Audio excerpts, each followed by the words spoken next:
시청자 여러분 안녕하십니까. 벌써 이제 12월 18일 아침인데요. 지금 밖에 날씨가 굉장히 춥습니다. 마이너스 12도. 체감온도는 뭐 거의 17, 8도 정도 된다고 합니다. 자, 오늘 일요일 외출하실 때 각별히 추위에 주의하셔야 될 것 같고요. 자, 어쨌든 간에 일요일 아침 또 좋은 뉴스들이 몇 개 나와 있어요. 우선 배현진 의원, 이 언론인 출신답게 언론 감각도 뛰어나고 말이죠. 굉장히 열심히 뛰고 다니는데 지금 최근에 송파 본인의 지역구에 내걸려 있는 민주당 이 서울시 교육청 예산이 삭감된 거에 대해서 굉장히 비판하는 그런 이 플래카드를 걸고 있어요. 그러다 보니까 이제 배현진 의원 등 그게 아니다라고 해서 이 맞대응하는 또 플래카드를 걸고 있습니다. 그러면서 정말 이게 뭘 알고서나 이런 이 플래카드를 거는지 굉장히 안타깝다. 민주당 의원들을 비판하고 있어요. 그래서 이 내용이 도대체 무엇 때문에 이렇게 지금 현수막 대전이 벌어졌는지 살펴보도록 하겠고, 그 다음에는요, 이 도어 스태핑, 이번에 이제 MBC 기자가 그야말로 이 대통령을 향해서 뭐라 그럴까요? 예의도 예의고 도저히 용납할 수 없는 그러한 이 불경스러운 질문 이런 것들 때문에 문제가 돼가지고 중단이 됐는데요. 이 그럼에도 불구하고 도어 스태핑은 좀 더 이 발전된 방향으로 계속 이루어져야 되는 거 아니냐 이런 그 이 칼럼이 조선일보에 나와 있어요. 그래서 이 조선일보에 나와 있는 도어 스태핑과 관련된 이 외국의 사례 그리고 우리 현 주소를 한번 점검해 보도록 하겠고요. 그리고 이제 당 대표 선거가 내년 3월인데 워낙 적임자가 없다 보니까 이제는 홍준표 지금 대구시장이죠. 홍준표 시장이 출마해야 되는 것이 아니냐 이런 지금 이 설까지 우리 국민의힘 내부에서 나오고 있다고 합니다. 참 이거 큰일 났네요. 이 핵심적인 이유 중에 하나는 마땅한 사람이 없다. 지금 이제 2030 표심을 잡아야 되는데 과연 지금 현재 2030 표심을 잡을 만한 이 주자가 눈에 보이지 않는다는 이유죠. 자, 그래서 이 내용도 함께 여러분들께 전해드리도록 하겠고, 자, 그리고 시간이 나면은요, 이 강천석 칼럼.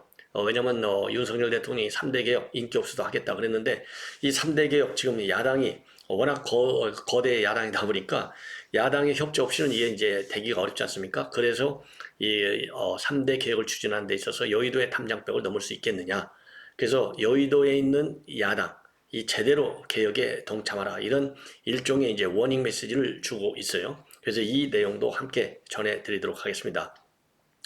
자, 먼저요, 이 도어 스태핑과 관련해서는 저도 사실 이걸 뭐 잘 몰랐는데, 그 조선일보 보도를 보면요, 제목이 도어 스태핑은 계속돼야 한다. 이 한 차원 업그레이드된 방식으로 해서, 이 장부승의 해외 사정, 장부승은 일본 관서 외국어대 국제정치학과 교수예요. 제가 왜 이 칼럼을 소개해드리냐면 이 칼럼을 보면 우리가 또 상식을 이런 이 전문가들이 쓴 칼럼은요 좋은 점이 이 건강한 상식을 우리가 높이는데 굉장히 도움이 많이 돼요. 그래서 이 도어 스태핑의 유래에 관해서 우선 설명을 하고 있어요. 그래서 이제 원래 이 도어 스텝은 이제 문 바로 계단을 얘기하는 거잖아요. 자, 본래 문 앞에 있는 그 계단을 의미하는 건데 이게 명사를 쓰면 문 앞 계단이고 동사로 쓰면 예고 없이 취재원의 집을 방문해서 질문하는 취재 행위를 말하는 것으로 그렇게 알려져 유래가 그렇게 돼 있다고 합니다. 그런데 서울 언론에서는 말이죠, 이 도어스태핑 정식 취재 수단이기는 하지만은 굉장히 조심한다는 거예요. 왜냐하면 이게 프라이버시 침해 가능성이 높기 때문에 굉장히 위험한 취재 기법으로 분류가 돼서 내부적으로 말이죠, 이 도어스태핑을 하러 나갈 때는 내부 승인까지 받도록 아주 절차가 엄격하게 되어 있다고 합니다. 왜냐하면은요, 이 취재자도 있지만은 취재원의 이 권리도 좀 보장해 줘야 되기 때문에, 즉 취재원의 권리라고 하는 것은 뭡니까? 이 인권적 측면, 이 프라이버시 이런 거를 보호해야 되기 때문에 이 토스태핑 하러 나갈 때는 내부적으로 승인을 받도록 되어 있다고 합니다.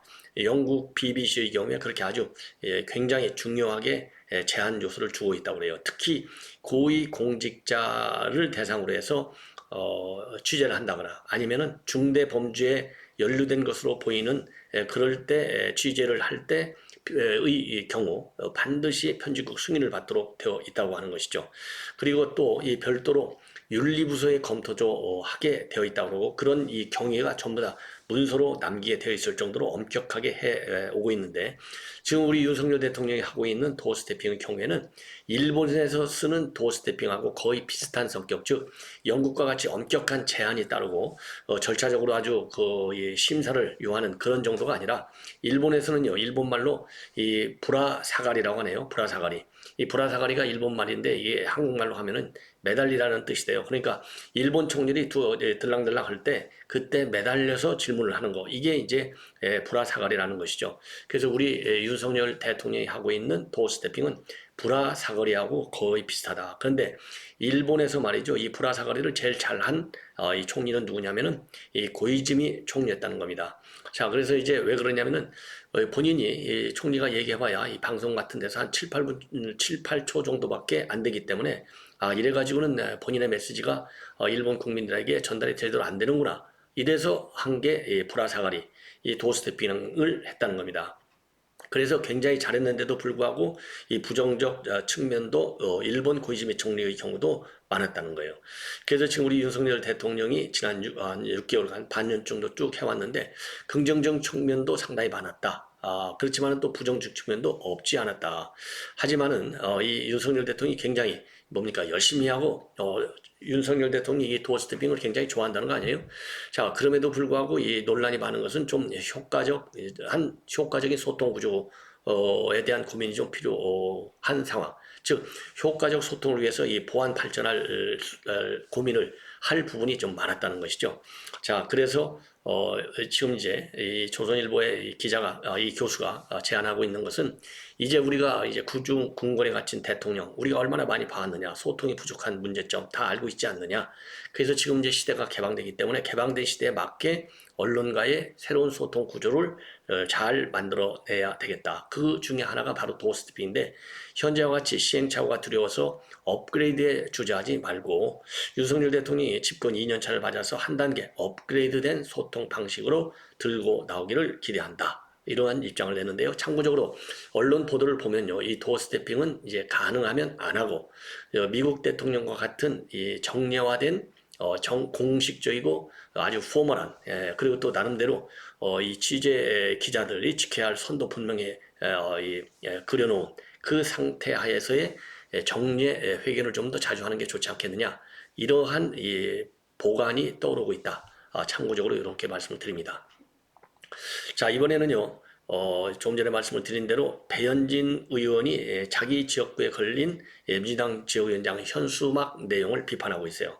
자, 그러면서요, 이 배현진 의원의 페북에 올라와 있는 이 비판문을 여러분들께 이제 먼저 말씀을 드리겠습니다. 한마디로 이제 안타깝다 이겁니다. 왜? 너무 실정을 모르고 하니까. 그러면서 이 배현진 의원의 이 페북의 글을 보면요. 지역 위원장들은 개망신을 당하든 말든 거짓말 해보고 안 걸리면 장땡. 이런 기조인지 도무지 이해가 안 가는 짓을 이어가네요. 그만합시다, 민주당. 그러면서요. 당이 시켜서 뭘 모르고 현수막 거는 우리 송파 민주당 지역위원장님이 안타깝습니다. 저희도 거짓말 그냥 두고 볼 수는 없어요. 그래서 이제 거짓말 그냥 두고 볼 수 없어서 더불어민주당의 이 플래카드가 있고 그 위에다가 이 국민의힘 플래카드를 걸어 올렸어요. 그러면 이제 이 민주당 플래카드는 어떻게 되어 있느냐? 최근에 서울시 의회에서 말이죠. 서울시 교육청 예산이 이 삭감이 많이 됐어요. 한 5,688억 원이 삭감이 됐습니다. 그래서 이거를 플래카드에 전면으로 딱 올려놓고 이 국민의힘을 비판하는 겁니다. 이래가지고 학교 예산이 학교가 정상적인 교육이 될 수 있겠느냐 이런 취지겠죠. 그래서 플래카드 내용만 여러분께 쭉 말씀을 드리면 국민의힘 서울교육청 예산 5,688억 삭감, 무성면 학교 검정 예산 제로원, 아이들 안전과 건강도 외면합니까? 이렇게 이제 올려놨어요. 근데 이거는 바로 뭐냐? 서울시가 올해 서울시 교육위원회가 올해 예산으로 편성한 예산을 기준으로 했을 때 5,688억이 깎였다는 것이고요. 이게 잘못됐다라고 비판하면서 이 배현진 의원이 걸은 것이죠. 송파을. 여기에서는 이제 뭐라고 이 현수막이 걸려 있냐면요. 배현진 의원의 현수막은 작년보다 서울교육청 예산 2조 3,029억 증가. 민주당 거짓말에 속지 않습니다. 이렇게 이제 올려놨어요. 이거는 뭐냐? 작년도 서울시 교육청 예산, 그러니까 확정된 예산을 기준으로 해서 2조 원이 늘어났다. 이거를 강조하고 있는 겁니다. 예. 그래서 이 교육청에서 서울시 교육청에서 금년도 예산 편성에서 올라온 안은요. 본래가 12조 8,915억 원 규모의 예산안을 시의회에 제출했어요. 그런데 시의회 상임위의 심사와 같은 이런 이 입법 절차를 거치면서 5,688억 원이 삭감된 게 맞아요. 그래서 12조 3,227억 원이 내년도 교육청 예산으로 확정이 됐습니다. 자, 그러니까 이 기준을 서울시 교육위원회에서 편성한 기준으로 하면 이 플래카드가 틀리지 않았어요. 근데 이제 국민의힘의 배현진 의원은 이건 잘못된 기준이다 이거죠. 왜? 작년에 서울시 교육청 최종적으로 확정된 예산을 두고 그러니까 집행할 수 있는 예산을 기준으로 해서 이 증감을 비교해야 될 것 아니냐. 이러한 기준으로 내 겁니다. 그래서 이제 이 당협위원회에서 얘기한 대로요. 2조 3,229억이 증가한 게 맞아요. 왜냐하면 작년 최종 확정된 예산이 10조 5,886원이니까요. 16.4%가 늘어난 거죠. 그래서 이 배현진 의원은 민주당 이 현수막은 그야말로 지역 이 주민들을 속이는 이 안타까운 거짓말. 그래서 이런 거짓말은 그냥 두고 볼 수 없다. 이런 비판을 하고 있는 거예요. 그리고 이제 서울시의회에서도 이번 예산안 통과될 때 많은 진통을 겪었다. 이렇게 지금 보도가 나오고 있는데요. 민주당은 비판하고 우리 국민의힘은 당연히 이제 방어하겠죠. 민주당에서는 뭐라고 했느냐? 국민의힘이 진보 교육감을 죽이기 위해서 즉 조의원이죠. 미래 세대 교육을 볼모로 잡고 있다. 편가르기 정치에 매몰돼서 시의원의 본분과 사명을 내팽개친 부끄러운 행태다. 이렇게 비판하고 있고 국민의힘에서는요. 뭐라고 반박하고 있느냐? 서울시 교육 정상화를 위한 노력이 조의원 교육감을 죽이겠는다면 교육감의 교육행정이 비정상적인 것을 반증하는 것이다. 교육감의 지적사업에 아까운 혈세를 투입할 수 없다는 기조에는 변함이 없다. 이렇게 되어 있는데요. 자, 예산 편성 둘 다 제가 보기에는 둘 다 틀린 얘기는 아닌 것 같아요. 그러나 이제 뭐라 그럴까요? 현실적으로 접근한다면 정말 서울시 교육청에서 올해 쓴 돈이 얼마냐? 서울시 교육을 위해서. 그리고 내년에 쓸 수 있는 돈이 얼마냐? 이걸 본다면요. 확정된 예산. 그러니까 금년도에 서울시 교육에서 제출한 예산 대비 얼마가 늘었다, 안 늘었다. 이것도 틀린 말은 아니지만 더 중요한 것은 저는 이제 중요도, 그 다음에 실행력 기준으로 본다면 확정 예산을 기준으로 보는 게 맞다. 그리고 둘 다 틀린 얘기는 아니에요. 제가 보기에는. 아니, 그러니까 이 법률도 그러잖아요. 한 사람은 무죄 판결하는데 똑같은 법률을 적용하면서 한 사람은 유죄 판결하는 거 아니겠습니까? 자, 그런 것처럼 이거는 이 예산 편성의 기준으로 할 것이냐, 예산 확정된 예산 기준으로 할 것이냐, 그야말로 임자맘이 아닌가 이런 생각이 듭니다. 자, 이번에는요. 이 우리 국민의힘 내부 사정을 좀 말씀을 드리겠는데 이 홍준표 의원 지금 이제 이 당내 이 대표 자격자가 있느냐 없느냐 이게 논란이 되게 된 것이 결정적으로 말이죠. 이게 그래도 한 이슈가 되고 당 내에서 이제 상당한 이 갈등 이슈가 된 것이 결정적인 게 주호영 현 원내대표가 대구에 가서 얘기할 때 지금 내가 보기에는 내 이번에 당 대표하겠다고 나온 사람들 내 성에 차는 사람들이 하나도 없다. 이 얘기했거든요. 그러니까 이제 이 당 대표 출마한 사람들이 난리가 난 거죠. 아니 지금 무슨 소리야? 이렇게 해서 이제 이게 뜨거운 감자가 지금 된 거예요. 그러다 보니까 지금 이제 주간조선에서 다룬 기사네요. 당대표 홍준표 시나리오까지 뜬다. 여전대 경쟁 점입 가경 이런 지금 보도가 나오고 있습니다. 이 한마디로 해서 이 얘기는요. 이 주호영 원내대표가 얘기했던 대로 지금 적임자가 없다는 겁니다. 그래서 이 기사를 보면 기사가 되게 길어요. 되게 긴데 기사를 보면 이번 2024년 총선에서 가장 중요한 것이 2030 세대의 표라 이거예요. 특히 수도권에서는 2030 세대의 표를 가져오지 못하면 굉장히 승리하기가 쉽지가 않은데 이거 큰일 났다는 겁니다. 그런 점에서 보니까 지금 나와 있는 당내 당 대표 주자들 가지고서는 안 되겠다. 그래서 떠오른 게 누구냐? 홍준표 대구시장이라는 겁니다. 그러면 홍준표 대구시장 과연 대구 시민들이 이해를 해줄 것이냐? 이해해줄 수 있다는 것이죠. 왜냐하면 이번 4월에도 재보궐선거가 있기 때문에 그때 딱 재보궐선거에 맞게 사표를 내고 나오면 대구는 보수의 강심장. 이거 어차피 우리 국민의힘이 먹을 거 아니냐. 그래서 당 대표 마땅치가 않으니까 총선은 그리고 또 어마어마하게 중요하고 그래서 지금 시나리오로 당 대표의 홍준표 대구시장이 거론되고 있다. 이렇게 하면서 그러나 아무리 봐도 이것은 시나리오일 뿐일 것이다. 이런 취지로 되어 있어요. 자, 그래서 이거를 조금 자세하게 말씀을 드리겠습니다. 우선요, 시나리오의 근거, 시나리오의 근거는 이 주간조선에서 얘기하고 있는 근거는 우선 세 가지입니다. 하나는 수도권 싸움에서 승패가 난다는 거예요. 근데 이제 홍준표 시장의 경우에는 강북에 있는 이 동대문에서 3선을 했고, 그리고 또 송파에서 또 한 번 했고, 그래서 총 4번의 국회의원을 갖다가 서울에서 했다는 겁니다.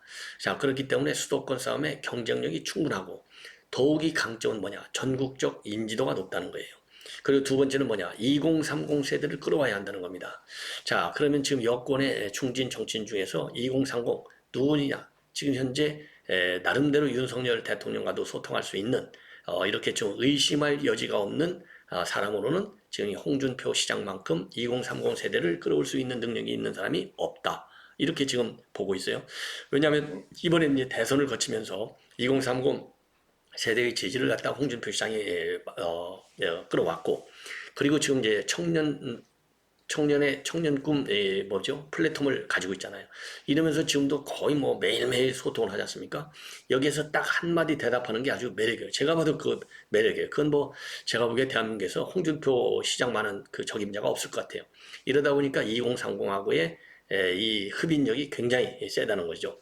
그리고 세 번째는 이제 바람을 일으켜야 되는데 총선에서 이 바람 일으킬 만한 사람이 마땅치가 않다는 겁니다.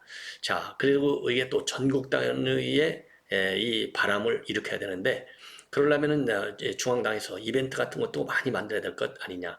그런데 이제 홍준표 시장이 그런 측면에서는 아주 흥행 요소가 된다는 것이고 또 하나 재미있는 것은요. 윤석열 대통령은 적당한 긴장 관계가 있다는 겁니다. 이 긴장 관계도 흥행을 일으키는 바람 여기에 도움이 될 수 있다는 겁니다. 자, 그래서 지금 이 홍준표 시나리오가 나오고 있는 거예요. 그리고 그러면 타임 플랜은 어떻게 되느냐? 우선 내년 재보궐선거가 4월 5일로 예정돼 있는데 이 확정이 2월 달에 된다는 겁니다. 그러니까 이 당 대표 선거는 3월 초에 있고 그리고 2월 말쯤에 딱 사표로 나오면 4월 5일 재보궐선거에 출마하는데 아무런 문제가 없고 그리고 대구 시민들은 이제 보수세가 강하기 때문에 충분히 당 대표 차출에 양해해 줄 가능성이 많다는 겁니다. 그렇지만 이제 이 걸림돌 없냐? 걸림돌도 있다는 거죠. 뭐냐? 과연 이 당심이 홍준표 시장을 지지해 주겠느냐? 아닐 거라는 겁니다. 예. 그렇지만은 이 아닐 거다. 이게 장애 요인이 될 수가 있는데 걸림돌이 될 수 있는데 이거는 한 방이면 정리할 수 있다. 뭘로? 윤심으로. 윤 대통령이 힘만 실어주면 더군다나 대구시장으로 내려간 이후로 제가 여러분들도 잘 아시잖아요. 홍준표 시장이 내놓는 메시지를 보면요. 윤 대통령을 굉장히 이렇게 뭐라 그럴까 도와주려는 의지가 굉장히 강해요. 예, 말로만 아니라 실제적으로도 그런 것 같아요. 이유가 어디가 있든지 간에. 그래서 윤 대통령이 교통정리만 해주면 당심을 장악하는 데는 아무런 문제가 없다. 지금 이렇게 이 주간조선에서는 분석을 하고 있습니다. 그래서요, 지금 현재 1위는 유승민인데, 일반 국민 여론조사. 그런데 이제 유승민이는 당심으로 넘어가면 이거는, 이 가능성이 굉장히 없다는 겁니다. 더군다나, 유승민 전 의원이 이곳에 이제 친윤, 그 다음에 윤 대통령과 각을 세우는 거 보면 굉장히 심하다는 겁니다. 그래서 이제 특히 권성동 의원이 아주 세게 지금 맞받아치고 있는 그런 상황 아니겠습니까? 자, 그래서 유승민이는 아니고 다른 이제 주자들이 될 수밖에 없는 것 아니냐. 그러다 보니까 결국 돌고 돌아서 윤심을 등에 업고 이 선거전을 할 수밖에 없는 그런 상황이라는 것이죠.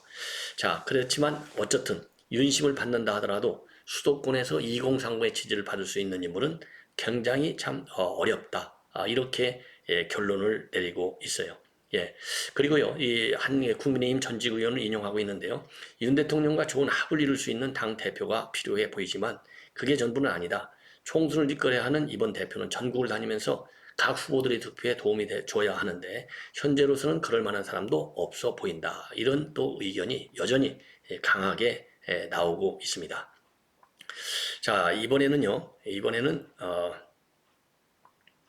강천석 칼럼을 좀 말씀을 드리겠는데요.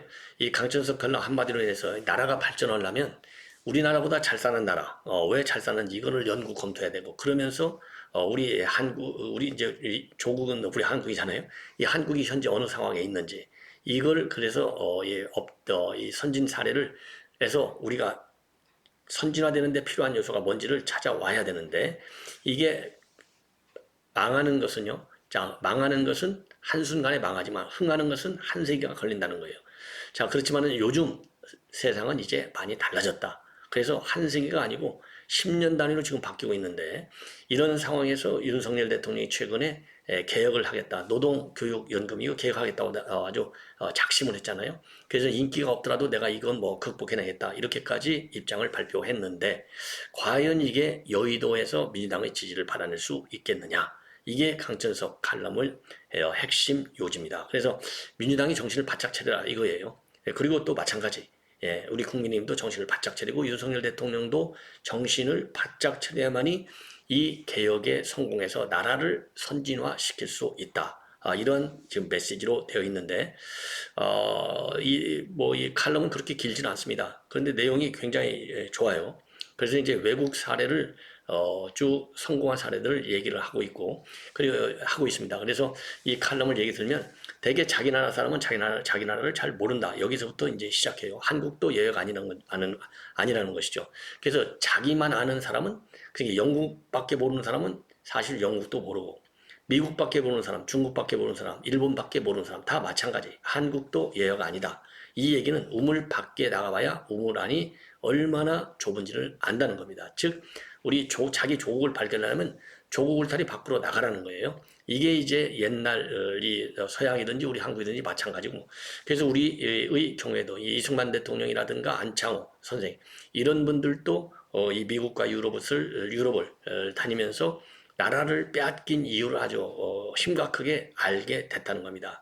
그런데 이제 이승만 대통령이라든가 안창호 선생 그 위 세대는 누가 있느냐? 바로 육일준이가 있다는 거예요. 육일준. 육일준 이 1856년에서 1914년 조선 정부 때 조선조에 일본에 파견한 신사유람단의 일원이잖아요. 이때 넘어갔을 때가 24살 청년이었다는 거예요. 그래서 이제 일본을 배우고, 그리고 이제 일본에서 배운 다음에 다시 또 미국에 건너가서 또 미국도 배우고, 그래서 서유견문이라는 책을 썼다는 겁니다. 그런데 그 당시에 이 육일준의 서유견문 이런 거를 조선을 무식해가지고요. 무식해가지고 이 서유견문의 의미를 제대로 이해를 못했다는 거예요. 예. 그래서 이 조선의 현실 그리고 조선의 미래를 발견하는데 실패했다는 겁니다. 예.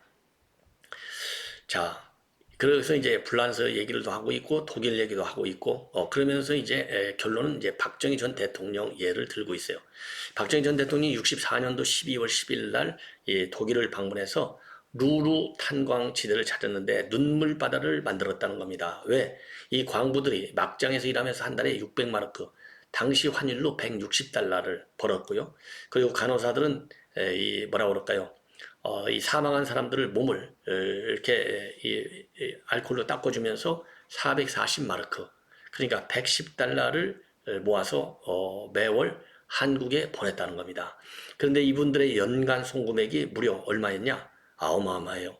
5천만 달러가 됐대요. 그래서 GDP에 이게 무려 2%나 됐다고 합니다. 그래서 이런 얘기를 듣고 박정희 대통령은 당시 터져나온 눈물로 말을 잊지 못했고 광무와 이 간호사들도 통곡을 했다고 합니다. 여기서 박정희 대통령이 세계 제2의 경제대국인 소독을 발견하고 그리고 가난한 조국을 다시 재발견했을 거라 이런 지금 결론을 내고 있어요. 그래서 이런 이 박정희 대통령의 해안 이런 거를 우리가 이제 현천 정부 그리고 특히 민주당 이거 배워야 된다는 겁니다. 왜?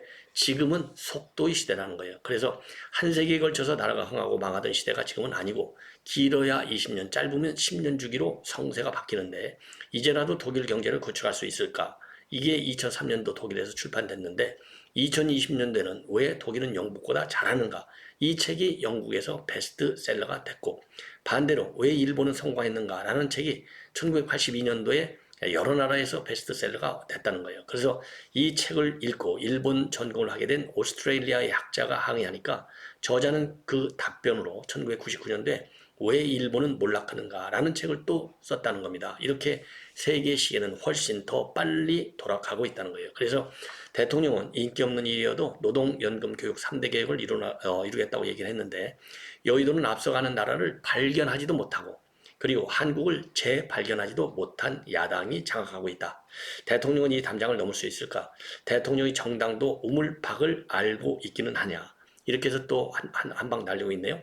그래서 듣고 싶은 이야기만 들으려는 나라는 반드시 들어야 하는 이야기를 들을 수밖에 없는 순간을 맞게 된다. 그래서 국민을 고통 속으로 밀어 넣으면서 이런 반성을 하라. 그래서요, 야당의 반성을 촉구하는 게 한 90% 되는 것 같고요. 또 10%는 우리 국민의힘에 좀 뭐라 그럴까요? 자극을 하는 그런 발언인데 아주 옳은 얘기죠. 그러니까 대통령 한 사람만 보고서 충성에 매진하는 정당. 이것도 망하는 거고 무조건 발목만 잡고 늘어지는 민당같이 하면 더 확실하게 망하는 길로 간다. 여기에 빠지지 말고 이 외부 세계, 우리보다 잘 사는 나라들을 발견하라 이거예요. 어느 나라가 잘 사는지, 왜 잘 사는지, 그거를 그 발견한 그 이 통찰력, 이걸 가지고 현재의 제 한국에서 새로운 미래, 더 좋은 한국을 만들기 위한 조국을 재발견해 내라.